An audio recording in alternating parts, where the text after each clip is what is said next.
Welcome to प्रैप्सॉट। आज हमारी जो क्लास है उसमें हम लोग पढ़ने हैं द ग्रेट इंडियन प्लेन के बारे में, यानी कि भारत के विशाल मैदान की आज हम लोग चर्चा करने जा रहे हैं। आज हम लोग देखेंगे कि जो भारत में इतना बड़ा मैदानी एरिया है वो आखिर कैसे फॉर्म हुआ है, कौन कौन सी जगह ये मैदान पाया जाता है, इसकी क्या विशेषता है, कैसे इस मैदान को हम लोग यूटिलाइज कर सकते हैं, और सबसे इंपॉर्टेंट आपके एग्जाम में इससे रिलेटेड कौन कौन से क्वेश्चन आते हैं, उन सभी का जवाब आपको इस क्लास में मिल जाएगा। तो ये क्लास लास्ट तक देखिएगा। साथ ही साथ आपसे एक रिक्वेस्ट है कि आपने अभी तक हमारे चैनल को अगर सब्सक्राइब नहीं किया है तो कृपया करके प्रैप्सॉट पर जाइए, यूट्यूब चैनल पर जाकर इसको सब्सक्राइब कर लीजिए और बेल आइकन को भी प्रेस कर दीजिएगा। चलिए तो क्लास स्टार्ट कर लेते हैं और बात करते हैं द ग्रेट इंडियन प्लेन की। जब हम इंडियन प्लेन की बात करते हैं तो इसमें हम लोग बात करेंगे उत्तर के विशाल मैदान की। ठीक है, उत्तर के विशाल मैदान की बात करेंगे तो इसमें मेनली हम बात करते हैं सिंधु के मैदान की, गंगा के मैदान की और ब्रह्मपुत्र के मैदान या प्लेन की। लेकिन उससे पहले आपको मैं बता देती हूँ कि आखिर ये प्लेन्स का या मैदानों का फॉर्मेशन होता कैसे है। जैसा कि आप लोगों को पता है कि हमारी जो अर्थ है वो बहुत सारी छोटी और बड़ी प्लेट्स में डिवाइड है। जैसे जैसे प्लेट्स का आपस में मूवमेंट होता है, कभी वो टकराती हैं, कभी वो दूर होती हैं, जिसकी वजह से क्या होता है, बहुत सारे टोपोग्राफी का फॉर्मेशन होना शुरू हो जाता है। जैसे ही ये टोपोग्राफी बनती है, ठीक है, जस्ट यहाँ पर आप देख सकते हैं, ये मान लीजिए ये दो प्लेट्स हैं। ठीक है, ये जो प्लेट्स हैं वो आपस में क्या कर रही हैं, आपस में टकरा रही हैं। जैसे ही आपस में टकराएंगी तो उससे एक प्लेट तो नीचे खिसक जाती है और दूसरी प्लेट जो है वो उसके ऊपर ही रह जाती है। ऊपर रहने की वजह से जैसे ही आपस में टकराती है तो आप जो बीच में या आपस में जैसे ही टकराएंगी तो जो भी आपका मलबा बचता है या जो भी चीजें बीच में आती हैं वो ऊपर की तरफ जमा हो जाता है, और जिससे कि आपके फोल्डेड माउंटेन्स का जो है वो निर्माण होता है। ठीक है, जब हमने लास्ट क्लास में हिमालय का निर्माण देखा था तो हमने बताया था कि किस तरीके से हिमालय का निर्माण हुआ है, क्योंकि इंडियन प्लेट जो है वो यूरेशियन प्लेट से जाकर टकराती है और फोल्डेड माउंटेन हिमालय का निर्माण होता है। ठीक वही चीज हमको यहाँ पर भी देखनी है। जब एक प्लेट दूसरी प्लेट से टकराती है तो आपके माउंटेन्स का फॉर्मेशन होता है। जब माउंटेन्स का फॉर्मेशन होगा तो बीच में कुछ एरिया जो है वो खाली रह जाता है। ठीक है, ये जो एरिया खाली होता है इसे नदियों के द्वारा लाए गए सेडिमेंट्स के वजह से भरा जाता है। ये जो रिवर्स है ये अपने साथ साथ पहाड़ों को काटते हुए, मलबे को इकट्ठा करते हुए बहुत सारे सेडिमेंट्स लेकर आती है, जो कि लाकर इन गड्ढों में भर देती है। और ये गड्ढा जो है जैसे ही ये पूरा खाली एरिया भरता है ये आपके मैदानों में या प्लेन्स में कन्वर्ट हो जाता है। ठीक है, याद रखिएगा ये जो है प्लेन्स में कन्वर्ट हो जाता है। इसी वजह से, इसी तरीके से आपके प्लेन या मैदानों का निर्माण होता है या फॉर्मेशन होता है। ठीक है, तो चलिए आगे चलते हैं और बात कर लेते हैं भारत के डिवीजन ऑफ आपके नॉर्दर्न प्लेन की या फिजियोग्राफिक डिवीजन ऑफ इंडिया की। जब आप फिजियोग्राफिक डिवीजन की बात करते हैं तो आप यहाँ देख रहे हैं कि ये जो जितना भी ऑरेंज एरिया दिखाई दे रहा है ये पूरा के पूरा आपका जो एरिया है ये आपका मैदानी एरिया है या आपका नॉर्दर्न प्लेन है। ठीक है, जब आप नॉर्दर्न प्लेन की बात करते हैं तो यहाँ पर बहुत सारे स्टेट दे रखे हैं जो कि आपको देखने में ही समझ में आ जाएंगे कि ये सारे स्टेट जो है वो प्लेन एरिया है या मैदानी एरिया है। जिसमें सबसे पहले आप राजस्थान को देखेंगे, पंजाब है, हरियाणा है, दिल्ली है, उत्तर प्रदेश है, बिहार है, वेस्ट बंगाल है और असम है। देखिए जैसे जैसे आप इस पिक्चर को देख रहे हैं या इस इमेज को देख पा रहे हैं, आपको समझ में आ रहा होगा कि हाँ ये जो एरिया है ये बहुत ही ज्यादा नदियों वाला एरिया है, या ये कह सकते हैं यहाँ पे गंगा नदी, ब्रह्मपुत्र नदी, सिंधु नदी का एरिया भी आप इसको एक तरीके से कह सकते हैं। और जैसा कि मैं अभी थोड़ी देर पहले ही आपको बता रही थी कि नदियों के द्वारा जितने भी सेडिमेंट्स या रिवर के द्वारा जो भी सेडिमेंट्स लाए जाते हैं उनके इकट्ठे होने की वजह से ही मैदानों का निर्माण होता है। और आप इस बात को बहुत अच्छे से इस एरिया के हिसाब से भी समझ सकते हैं। आपके एग्जाम में अक्सर क्वेश्चन बनता है कि गंगा का मैदान कहाँ पर पाया जाता है, ब्रह्मपुत्र का मैदान कहाँ पर पाया जाता है, आपका सिंधु का मैदान कहाँ पर पाया जाता है। इस इमेज के हिसाब से भी आप बता सकते हैं। अगर आपको प्रॉपर याद नहीं भी होता है, अगर एग्जाम में आपको याद नहीं भी होता है, तो भी इस इमेज की सहायता से, इस इमेज की हेल्प से आप इस क्वेश्चन का आंसर दे सकते हैं। ठीक है, आगे चलते हैं और अब बात कर लेते हैं भारत के विशाल मैदान की। जब हम विशाल मैदान की बात करते हैं तो हमें सिंधु नदी, गंगा नदी और ब्रह्मपुत्र नदी का सिस्टम भी याद रखना चाहिए। सिंधु, गंगा, ब्रह्मपुत्र नदी सिस्टम या रिवर सिस्टम को ही हम द ग्रेट इंडियन प्लेन या इंडस गंगा प्लेन भी कहते हैं। याद रखिएगा, ये जो प्लेन है वो हिमालयन माउंटेन्स के पैरेलली स्थित है। याद रखिएगा, ये जो है आपका, यहाँ तक आपका हिमालय पूरा आ जाता है और हिमालय के ही नीचे नीचे आपका जो लास्ट एरिया हिमालय का बचता है, वहीं से आपका प्लेन जो है वो स्टार्ट हो जाना शुरू हो जाता है, या प्लेन जो है, प्लेन एरिया जो है वो स्टार्ट हो जाता है। ठीक है, अगर आप इसके एरिया की बात करते हैं तो वेस्ट में अगर आप देखेंगे तो जम्मू कश्मीर, खैबर पख्तूनख्वा एरिया से लेकर ये पूर्वी क्षेत्र असम तक फैला हुआ है। तो कभी भी आपसे पूछा जाता है कि आपके विशाल मैदान का एरिया कहां से कहां तक फैला है, तो याद रखिएगा जम्मू कश्मीर से लेके असम तक। मैं आपको ऑलरेडी बता चुकी हूँ, इमेज लाने का मेन मोटिव यही रहता है कि आप देखकर भी इसको आसानी से याद कर सकते हैं। अगर आप इस इमेज को स्क्रीनशॉट ले सकते हैं तो स्क्रीनशॉट ले लीजिएगा, ताकि आपको याद रहे कि जम्मू कश्मीर से लेके असम तक हमारा विशाल मैदान जो है वो फैला हुआ है। ठीक है, आगे चलते हैं और आगे बात करते हैं। तो मैंने आपको ऑलरेडी बता दिया है कि हिमालय के द्वारा या हिमालयन रिवर्स जो होती हैं वो जितने भी आपके सेडिमेंट से लाती हैं अपने साथ, वो इकट्ठा करके आपके रिवर्स, इनका मैदानों का निर्माण होता है। अगर आप इसकी चौड़ाई की बात करते हैं, गंगेटिक प्लेन या गंगा के मैदान की चौड़ाई की बात करोगे तो याद रखिएगा ये है आपकी 3200 किलोमीटर। ठीक है, इसकी जो दूरी है, डिस्टेंस जो इसका है वो 3200 किलोमीटर है। अगर चौड़ाई की बात करते हैं तो वो रहेगी आपकी 150 से लेके 300 किलोमीटर। अगर आपकी डिस्टेंस की बात करोगे, गहराई की बात करोगे तो 1000 से लेके 2000 मीटर का ये गहरा है, ये भी आपको याद रखना है। ठीक है, साथ ही साथ आपका ये एरिया जो है वो आइडियल सिचुएशन लगता है, आइडियल जो गतिविधियां है या जो आदर्श कह सकते हैं उसको, बहुत अच्छी तरीके से आप यहाँ पर फार्मिंग कर सकते हैं, कल्टीवेटिंग आप यहाँ पर कर सकते हैं, क्रॉप का प्रोडक्शन कर सकते हैं, और एग्रीकल्चर प्रोसीजर के लिए भी ये एरिया बहुत ज्यादा ही इंपॉर्टेंट हो जाता है। ठीक है, इसके अलावा अगर हम इसको बांटते हैं, इस पूरे के पूरे मैदान को इसके एरिया वाइज बांटते हैं या सब रीजन वाइज बांटते हैं, तो हम इसे कुछ 5 पार्ट्स में डिवाइड कर सकते हैं, जिसमें पहला है भाबर एरिया या भाबर प्लेन, तराई प्लेन, बांगर प्लेन, खादर प्लेन और डेल्टा प्लेन। ठीक है, तो आपसे प्रश्न पूछा जाता है कि भाबर प्लेन कहाँ है, तराई प्लेन किस जगह है, खादर प्लेन और डेल्टा प्लेन में क्या है, तो ये सारी चीजें आपको पता होनी चाहिए। आगे चलते हैं और बात कर लेते हैं, अगर इसको जियो क्लाइमेटिक और टोपोग्राफिक के हिसाब से बांटते हैं। ठीक है, अगर हम भारत के विशाल मैदान को, इंडियन प्लेन को रीजन वाइज या टोपोग्राफिक के हिसाब से, क्लाइमेट के हिसाब से बांटते हैं, तो हम इसे plain of Rajasthan, Punjab Haryana plain या गंगा प्लेन और ब्रह्मपुत्र प्लेन 4 पार्ट्स में डिवाइड करते हैं। ठीक है, चलिए आगे चलते हैं और अब देख लीजिए थोड़ा सा इस इमेज को भी। ये जितना भी येलो एरिया आपको दिखाई दे रहा है, ये एरिया आपका कहलाता है राजस्थान प्लेन। ठीक है, इसके बाद जब आप ऑरेंज एरिया को देखते हैं तो ये है आपका पंजाब और हरियाणा का मैदान या पंजाब और हरियाणा का प्लेन। ठीक है, इसके बाद जब आप ये जितने भी नीले एरिया को देखते हैं, ठीक है, ये पूरा नीला एरिया आपका कहलाता है गंगा प्लेन, या आप इसको बोल सकते हैं सेंट्रल। ठीक है, इसको आप क्या कहेंगे, गंगा प्लेन कहेंगे। और इसके बाद अगर आप बात करते हैं इस ब्राउन कलर की, तो ये ब्रह्मपुत्र प्लेन।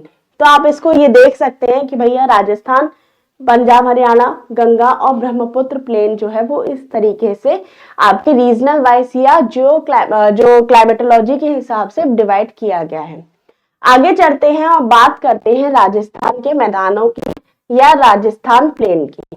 जब हम राजस्थान प्लेन की बात करते हैं तो ये अरावली पहाड़ी के पश्चिम में स्थित है, या वेस्टर्न पार्ट्स ऑफ क्या कहते हैं एक्सटेंशन है आपका राजस्थान प्लेन का। याद रखिएगा, इस एरिया में सांभर लेक जैसी बहुत सारी झीलें जो हैं वो पाई जाती हैं। इसके अलावा सरस्वती जैसी झीलें भी यहाँ पर पाई जाती थी, लेकिन क्योंकि सरस्वती के अब बहुत सारे जगह सरस्वती का एक तरीके से नाम ही मिट चुका है, तो अब वो यहाँ पर नहीं है। केवल एक ही है इस एरिया में, वो है आपकी लूनी रिवर। तो आपसे ये पूछा जाएगा कि लूनी रिवर किस प्लेन में आती है, तो बता दीजिएगा भैया राजस्थान के मैदान में या राजस्थान प्लेन में लूनी रिवर प्रवाहित होती है। सांभर लेक आपके राजस्थान प्लेन में पाई जाती है। ठीक है, अगर हम आगे बात करते हैं तो देखते हैं यहाँ पे बहुत सारे ड्यून्स और बरखान पाए जाते हैं। बरखान याद रखिएगा, रेत के टीले होते हैं, उनको बरखान कहा जाता है। तो ये क्वेश्चन आपका इंपॉर्टेंट बन जाता है, बहुत बार एग्जाम में पूछा गया है कि बरखान कहाँ पर पाए जाते हैं। तो बरखान जो है वो रेत के टीले होते हैं और राजस्थान प्लेन या राजस्थान के मैदान पर ये पाए जाते हैं। ठीक है, आगे चलते हैं और बात कर लेते हैं नॉर्थ सेंट्रल प्लेन या पंजाब हरियाणा प्लेन की। तो ये जो एरिया होता है आप बात जानते ही हैं, ये आपका वेस्टर्न उत्तर प्रदेश को कवर कर रहा है, हरियाणा को और पंजाब को कवर करता है। साथ ही साथ यहाँ पर इसे रोहिलखंड प्लेन के नाम से जाना जाता है। इसके अंतर्गत गोमती, गंडक, गंगा, घाघरा, यमुना नदियां जो है वो पाई जाती है। इनके द्वारा लाए गए सेडिमेंट्स यहाँ पर डिपोजिशन किए जाते हैं। साथ ही साथ इसमें सतलज, ब्यास, रावी नदी के द्वारा भी डिपोजिशन किया जाता है। ठीक है, इसकी जो टोपोग्राफी फीचर्स होते हैं उससे ब्लॉक्स या लोकली इसको धाया कहा जाता है। ठीक है, तो इसके द्वारा जितनी भी टोपोग्राफिक फीचर्स जो पाए जाते हैं या इसकी स्थलाकृतियों की वजह से जो विशेषताएं होती हैं उन्हें आप ब्लफ या अगर आप स्थानीय रूप से देखें तो उसे धाया कहा जाता है। तो धाया आपका कई बार पेपर में पूछा गया है, एग्जाम में आया है कि धाया कहाँ पाए जाते हैं। तो याद रखिएगा सेंट्रल आपके प्लेन में या पंजाब हरियाणा मैदान में जो आपकी स्थलाकृतियां बनती हैं या टोपोग्राफी बनती है उसको हम कहते हैं धाया। ये स्थानीय नाम है या लोकल नाम है, इसको हमेशा याद रखिएगा। ठीक है, ये जो प्लेन है पंजाब हरियाणा प्लेन है, इसको सब डिवाइड किया जाता है। इसको क्या कहते हैं, इसको डिवाइडेड करते हैं आपके, वो है आपका इस तरीके का। ठीक है, आपका ये जो पोर्शन है पंजाब हरियाणा बेल्ट का, ये बहुत बार एग्जाम में पूछा गया है और उसके बारे में भी आपको पता होना चाहिए। ठीक है, तो सबसे पहले हम बात करते हैं, इसको कई सारे दोआब हैं, बारी दोआब है, बिष्ट दोआब है, ठीक है, चाच दोआब है, सिंधु सागर दोआब है। तो याद रखिएगा ये है आपका सिंधु सागर दोआब। ठीक है, ये सिंधु सागर जो दोआब है ये आपका पड़ता है सिंधु और झेलम के बीच में। ठीक है, सिंधु और झेलम नदी के बीच का जितना भी प्लेन एरिया होता है उसे हम सिंधु सागर दोआब कहते हैं, याद रखिएगा। इसके बाद जब हम बात करते हैं तो पड़ता है सिंधु सागर के तुरंत जस्ट नीचे आपका आ जाता है चाज दोआब। जब चाच दोआब की बात करते हैं तो ये झेलम और चेनाब नदी के बीच में पाया जाता है। ठीक है, जब हम चाच दोआब की बात करते हैं तो चाच के ठीक नीचे आ जाता है आपका रचना दोआब। जब रचना दोआब की बात करते हैं तो ये चेनाब और रावी नदी के बीच का जितना भी प्लेन एरिया होता है वो आपका चेनाब दोआब कहा जाता है। ठीक है, इसके बाद आगे चलते हैं और चार रचना के बाद ठीक नीचे आ जाता है आपका बारी दोआब, जो कि होता है आपका रावी और ब्यास नदी के बीच का जो प्लेन एरिया है वो आपका बारी दोआब कहलाता है। और इसके ठीक नीचे आता है आपका बिष्ट।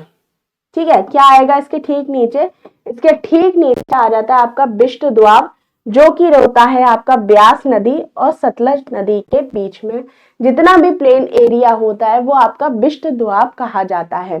तो ये बहुत ही ज्यादा इंपॉर्टेंट फैक्ट है, इसको बिल्कुल याद रखिएगा, गलती से भी मत भूलना, क्योंकि ये बहुत बार एग्जाम में पूछा गया है। ठीक है, इसको बिल्कुल भी गलत मत करना। चाहे तो इस फोटो को पूरी की पूरी इमेज को आप स्क्रीनशॉट लेकर भी रख सकते हैं। आगे चलते हैं और बात कर लेते हैं गंगा के मैदान की या गंगा प्लेन की। ठीक है, जब गंगा प्लेन की बात करते हैं तो थोड़ा सा इसका एरिया देख लेते हैं कहां से कहां तक है।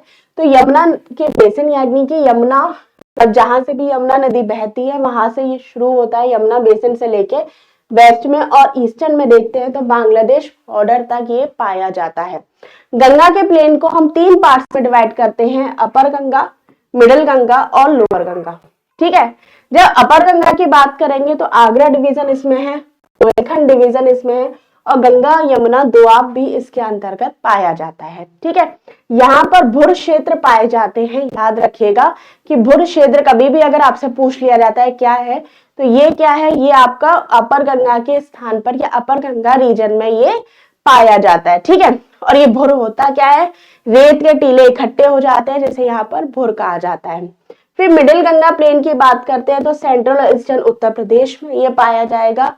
बिहार से मुजफ्फरनगर तक, बिहार के मुजफ्फरनगर से लेकर पटना तक मिडिल गंगा प्लेन पाया जाता है, इतना याद रखिएगा। ठीक है, लोअर गंगा प्लेन कहाँ आता है, तो पटना से लेके आपके Darjeeling, Himalaya north, bay of Bengal south में ये आपका पाया जाता है। ठीक है, आगे चलते हैं और यहाँ आप देख लीजिए, ये है आपका गंगा प्लेन, पूरा के पूरा आपका आधे मतलब उत्तर प्रदेश आपका कवर हुआ है। मिडिल गंगा प्लेन की बात करते हैं तो पूर्वी उत्तर प्रदेश से लगभग आधा पूरा की पूरा आपका बिहार कवर हो जाता है। और लोअर की बात करेंगे तो आपका ये पूरा की पूरा आधा बिहार यानी कि पूर्वी बिहार और क्या कहते हैं वेस्ट बंगाल आपका कवर हो जाता है आपके लोअर गंगा प्लेन से। ठीक है, तो आपको इसमें क्या याद करना है, इतना याद रखिएगा कि गंगा प्लेन यमुना बेसिन से लेके बांग्लादेश के बॉर्डर तक पाया जाता है। 3 पार्ट्स में डिवाइड है, upper Ganga plain, middle Ganga plain और लोअर गंगा प्लेन। अपर में भूर पाया जाता है, जो रेत के टीले होते हैं, रेत इकट्ठी हो जाती है उस तरीके का। फिर मिडिल गंगा प्लेन जो है सेंट्रल ईस्टर्न उत्तर प्रदेश से लेके बिहार के मुजफ्फरनगर से लेके पटना तक पाया जाता है। लोअर गंगा जो है पटना वेस्ट से लेके आपकी दार्जिलिंग और बांग्लादेश की सीमा तक पाया जाता है। ठीक है, आगे चलते हैं और अब बात कर लेते हैं ब्रह्मपुत्र मैदान की। ब्रह्मपुत्र मैदान जो है वो कहां से कहां तक है वो देख लीजिए। तो देखिए, ब्रह्मपुत्र जो कि असम में बहता है, असम में नदी बहती है, वहीं पर ये मैदान पाया जाता है। ये सराउंडेड होता है हाई माउंटेन से, सीधी सी बात है। ठीक है, साथ ही साथ ये जो है बहुत ज्यादा बाढ़ का एरिया होता है, यहाँ पे बहुत कई हर समय जो है बाढ़ की स्थिति बनी रहती है, याद रखिएगा। बाकी कोई इसमें बहुत ज्यादा इंपॉर्टेंट चीज नहीं है, बस इतना पता होना चाहिए कि ब्रह्मपुत्र मैदान कहाँ पर है। तो ये कहाँ है, ब्रह्मपुत्र नदी का जितना भी एरिया है वो सारा के सारा ब्रह्मपुत्र रिवर, ब्रह्मपुत्र प्लेन जो है वो वहां पर पाया जाएगा। तो ये देखें, यहाँ से ब्रह्मपुत्र बहती है, ये पूरा के पूरा जो एरिया है ये आपका ब्रह्मपुत्र आपका प्लेन जो है वो यहाँ पर पाया जाएगा। गंगा प्लेन को भी देख लेते हैं यहाँ पे। तो ये जो पूरा के पूरा गंगा का एरिया है जहां पर गंगा नदी बहती है, वो पूरा के पूरा गंगा प्लेन है। और इंडस रिवर की बात करेंगे तो ये रहा आपका इंडस। ठीक है, आगे चलते हैं और अब बात कर लेते हैं इसकी फिजियोग्राफिक डिवीजन की। जैसा कि हमने बताया था कि अगर हम फिजियोग्राफिक डिवीजन की अगर भागों को बांटते हैं तो इसे हम 5 भागों में बांट देते हैं, भाबर, तराई, बांगर, खादर और डेल्टा। ठीक है, मेनली हम इसको 4 पार्ट्स में बांटते हैं। ठीक है, 3 पार्ट्स में बांटते हैं। पहला है भाबर, ठीक है, तराई, बाढ़ का मैदान। बाढ़ के मैदान को ही हम 2 भाग में बांटेंगे, एक होगा आपका भांकर और एक होता है आपका खादर। इसके बाद ये आ जाता है डेल्टा मैदान। ठीक है, अब इसको हम किस तरीके से बांटते हैं तो वो भी देख लीजिए। आपको पता है कि नदियां जो होती हैं जैसे जैसे वो पहाड़ों से बहती हैं, बहुत कर कर कर कर कर कर एकदम तेज बहाव होता है, बिल्कुल यंग एज में होती हैं जब वो ऊपर से बह रही होती हैं। लेकिन जैसे जैसे वो मैदानी क्षेत्र में पहुंचती है, एकदम प्लेन एरिया में पहुंचती है, उनकी गति भी कम हो जाती है, साथ ही साथ उनके द्वारा लाए हुए सेडिमेंट्स भी बहुत ज्यादा इकट्ठे होने लग जाते हैं। तो उसी तरीके से बांगर, भाबर, तराई वाले क्षेत्रों का निर्माण होता है। देखिए, ये है आपका कोई भी माउंटेन मान लीजिए, हम तो हिमालय मान लेते हैं। ठीक है, हिमालय के जैसे जैसे आप बिल्कुल दक्षिणी छोर पर पहुंचेंगे या शिवालिक पे पहुंचेंगे तो एक क्वेश्चन और आया हुआ है आपके एग्जाम में, पूछा गया है कि शिवालिक के एकदम नीचे या शिवालिक के पैरों पर को किस तरीके के मैदान का निर्माण होता है। ये इंपॉर्टेंट क्वेश्चन है, इस एसएससी में बहुत बार पूछा गया है। तो याद रखिएगा, भाबर जो प्लेन है वो बिल्कुल शिवालिक के नीचे या शिवालिक के पैरों पर पाए जाते हैं। तो जब आप मैदानी क्षेत्र से बात करते हैं तो यहाँ पर आप देखिए कुछ इस तरीके के आपके बहुत बड़े बड़े पत्थर पाए जाते हैं। ठीक है, ये जो पत्थर पाए जाएंगे, यहाँ पर जो नदियां होती हैं, जैसे जैसे ये नदियां आती हैं ये यहाँ पर विलुप्त हो जाती हैं। बहुत बड़े बड़े पत्थर होते हैं जिनकी वजह से ये नदियां दिखाई नहीं देती हैं और धीरे धीरे धीरे धीरे आगे की तरफ बहना शुरू कर देती है और छोटे छोटे पत्थरों में कन्वर्ट, जो छोटे छोटे पत्थर होते हैं इनके द्वारा वो जाके इकट्ठे कर दिए जाते हैं। फिर जैसे धीरे धीरे धीरे धीरे ये जाकर आगे पहुंचती है तो ये आपकी क्या बन जाती है, इस तरीके से थोड़ा थोड़ा सेडिमेंट्स इकट्ठा करना शुरू कर देती है। इनकी गति भी बढ़नी कम हो जाती है और आगे चलकर जैसे ही अपने मुहाने पर या माउथ पर पहुंचती हैं, ये दो पार्ट्स में डिवाइड हो जाती हैं और अपने द्वारा लाए हुए सेडिमेंट्स को इकट्ठा कर देती हैं, जिसकी वजह से एक त्रिभुजाकार आकृति या ट्रायंगल शेप का निर्माण होता है, जिसे आप डेल्टा कहते हैं।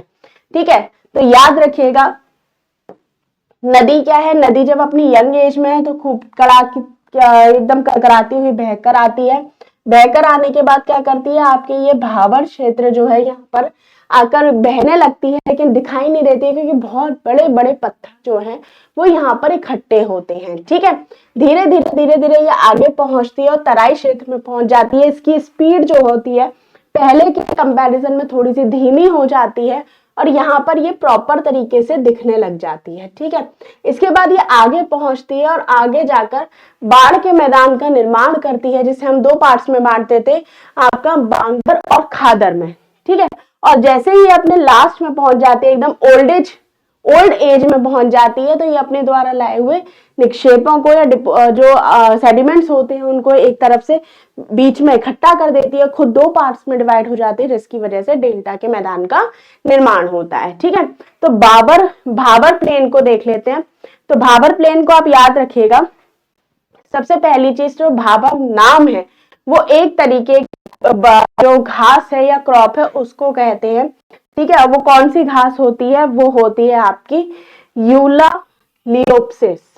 ठीक है, यूलालियोप्सिस घास जो है उसी को भाबर मैदान के नाम, भाबर का जो नाम है वो यूलालियोप्सिस घास की वजह से ही पड़ा है। तो ये क्वेश्चन आपका पूछा गया एक दो बार एग्जाम में, याद रखिएगा। ठीक है, तो भाबर जो प्लेन है वो बिल्कुल ही आपके एकदम नीचे सबसे पहले भाबर ही आता है। तो बिल्कुल जो मैदान है वो यहाँ पर नदियां जो है वो विलुप्त हो जाती हैं, या ये कह सकते हैं नदियां दिखाई नहीं देती हैं, बस इतना सा याद रखिएगा। ठीक है, एग्रीकल्चर और फार्मिंग के लिए ये एरिया उपयुक्त नहीं है क्योंकि बहुत ज्यादा यहाँ पर अच्छी स्थिति नहीं पाई जाती है एग्रीकल्चर वगैरह के लिए। यहाँ आप देख रहे हैं ये है आपका हिमालय, हिमालय से ठीक नीचे नीचे अगर आप आएंगे तो ये जो एरिया हो जाएगा ये भाबर एरिया हो जाएगा। उसके बाद फिर नीचे आते हैं तो ये आपका तराई एरिया है। यहाँ से आप जाएंगे तो ये बाढ़ के मैदान में डिवाइड हो रहा है। बांगर भी याद रखिएगा, जब जो नदियां होती है वो जैसे ही अपने जो सेडिमेंट्स या जो कह सकते हैं जो अपने द्वारा लाई गई मिट्टी होती है, ठीक है, उसको इकट्ठा जब बिल्कुल ही नदी के किनारे कर देती है तो उसे हम कहते हैं खादर।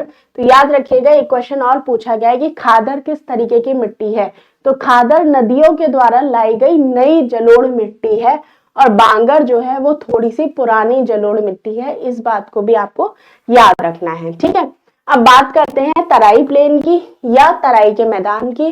तो सीधी सी बात है जो मैदान है थोड़ा सा 10 से 20 किलोमीटर चौड़ाई में पाया जाता है। ठीक है, ये जो है सुटेबल होता है कल्टीवेशन के लिए, क्रॉप्स के लिए। यहाँ पर वीट, राइस, मेज, शुगरकेन आदि जो कृषि है या जो फसलें हैं वो यहाँ पर पाई जाती हैं। एक चीज और याद रखनी है आपको, यहाँ पे जो एरिया है बहुत ज्यादा बारिश वगैरह होती है। ठीक है, घने और आर्द्र क्षेत्र पाया जाता है। ठीक है, तो ये high rainfall, excessive humidity, thick forest cover होता है और रिच फ्लोरा एंड फौना की स्थिति यहाँ पर पाई जाती है। इस बात को भी आपको याद रखना है। ठीक है, आगे चलते हैं और अब बात कर लेते हैं बांगर प्लेन या भांगर मैदानों की। तो बांगर मैदान में ऑलरेडी आपको बता चुकी हूँ, बाकी थोड़ी सी और इसके कैरेक्टरिस्टिक्स हैं वो भी देख लीजिए। ये डार्क कलर में होती है, रिच ह्यूमस कंटेंट इसमें भरा होता है, लाइम और प्रोडक्टिव रहती है। ठीक है, इसका ये जो है वो नेचुरली इम्प्योर है, कैल्शियम कार्बोनेट यहाँ पर पाया जाता है, जिसमें कंकड़ वगैरह यहाँ पर पाए जाते हैं। सैलाइन और एल्काइन एफर्ट ये रखती है अपने साथ। ठीक है, जिसकी वजह से इसे कहा जाता है, ये भी आप याद रखिएगा। तो अशुद्ध कैल्शियम कार्बोनेट नोड्यूल की वजह से जो कंकड़ होते हैं वो यहाँ पर पाए जाते हैं। खारी होती है, ठीक है, जो कि रे के रूप में जानी जाती है ना। साथ ही साथ यहाँ पर बहुत सारे फॉसिल्स होते हैं या जीवाश्मों के पाए गए हैं, जैसे हॉर्स है, ह्यूमन्स हैं। ठीक है, राइनोसोरस है, ये सारी चीजें। सीधी सी बात है, जब नदी अपने साथ कुछ ना कुछ बहाकर ला रही है तो ऐसा थोड़ा ना कंकड़ पत्थर ही उठा के लाएगी, बहुत सारे जीव जंतुओं को, लोगों को भी बहा कर ले आती है। तो ये सारी चीजें भी यहाँ पर पाई जाती हैं। ठीक है, एक चीज और आप याद रखिएगा, जब तराई क्षेत्र की बात करते हैं ना, तो ये जो तराई क्षेत्र है ये बहुत ही दलदली क्षेत्र रहता है। ठीक है, यहाँ पे अक्सर एक बार क्वेश्चन पूछा भी गया है कि बीमारी से या डिसीज का जो एरिया होता है वो तराई क्षेत्र होता है। ठीक है, तो कि बहुत ज्यादा ह्यूमिडिटी होती है, एकदम पानी भरा रहता है, बहुत सारी यहाँ पर स्थिति थोड़ी सी दिक्कत भरी भी होती है, तो जिसकी वजह से यहाँ पे बीमारियां जो है वो जल्दी के जल्दी पनपना शुरू कर देती हैं। बीमारियां जो है वो जल्दी पनपती हैं, यहाँ पे बहुत ज्यादा कह सकते हैं डिसीज एरिया इसको कहा जाता है। ठीक है, आगे चलते हैं और खादर प्लेन की बात करते हैं। तो खादर प्लेन जो है वो नई मिट्टी होती है, नया गाद होता है।